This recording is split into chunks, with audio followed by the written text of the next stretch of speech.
باسم الرحمن باسم الرحمن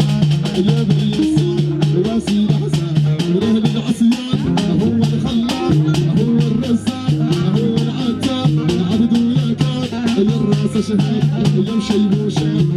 كبر وهداك يا ضعف وليان هو التمام بين النقصان جاي من واليوم نحتفل أيضا بالذكرى الثانية لتأسيسها هذه الفيدرالية التي أخذت على عاتقها دعم سينمائي الجهات الجنوبية الثلاث. نحن الآن في الدورة الأولى لمهرجان أفلام الصحراء، هذا الحدث السينمائي الذي نؤسس من خلاله إلى مهرجان سينمائي عالمي ينطلق من مدينة العيون ويحتوي عدد مهم من السينمائيين من مختلف العالم، مختلف دول العالم عفوا. نسعى إلى أن تكون مدينة العيون خير سفير للثقافة الحسانية المغربية من خلال التعريف بفضاءاتها ومؤهلاتها والاستوديو التي تضم إن داخل المدينة أو خارج المدينة. نحتفل أيضا بالذكرى الثانية لتأسيس الفيدرالية، هذه المنظمة التي أخذت على عاتقها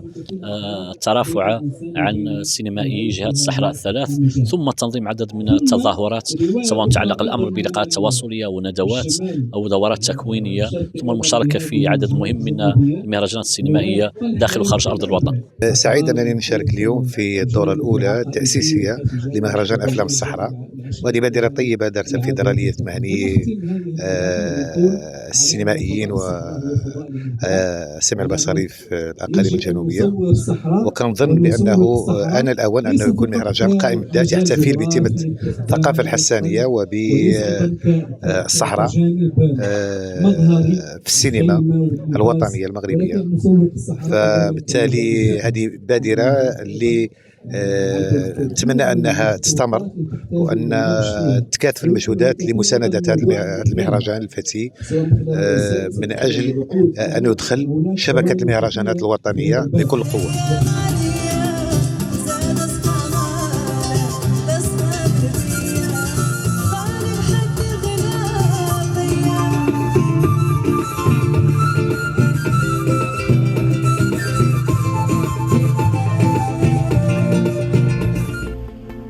للمزيد من الأخبار الدولية والوطنية لا تنسوا متابعتنا على الموقع الإخباري لو 68.